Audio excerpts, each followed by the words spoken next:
Dalam meningkatkan kesadaran masyarakat terhadap pentingnya pangan yang aman dan sehat, Dinas Ketahanan Pangan Kota Makassar gencar melakukan kegiatan diseminasi keamanan pangan segar asal tumbuhan. Ya, kegiatan ini bertujuan untuk masyarakat bisa memahami resiko kontaminasi pada bahan pangan segar.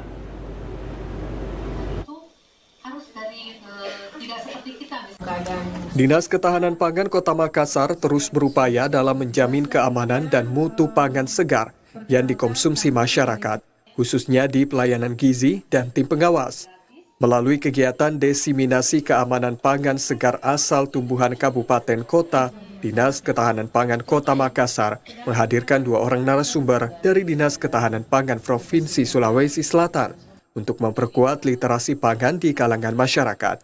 Kegiatan yang berlangsung di Makassar ini menjadi wadah berbagi pengetahuan tentang cara penanganan, penyimpanan dan distribusi pangan segar asal tumbuhan agar tetap memenuhi standar keamanan pangan, mulai dari pemilihan bahan, proses pencucian hingga pengemasan. Kegiatan diseminasi pangan segar asal tumbuhan Kabupaten Trep Kota dengan tema pemilihan, penanganan, penyimpanan pangan yang baik itu sebenarnya kami lakukan dari tanggal 29 Oktober tahun 2025 sampai tanggal 14 November tahun 2025. Tujuan kami itu bagaimana pangan yang diolah dan dikonsumsi oleh masyarakat aman.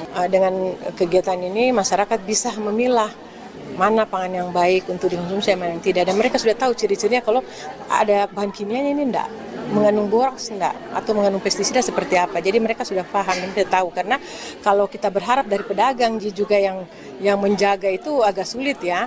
Nah, mereka sendiri masyarakat yang harus betul-betul bisa menjaga dirinya gitu dan keluarganya.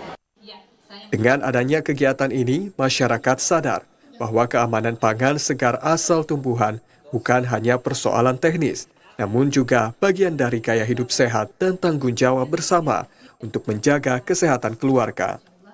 Selain bergizi, seluruh masyarakat.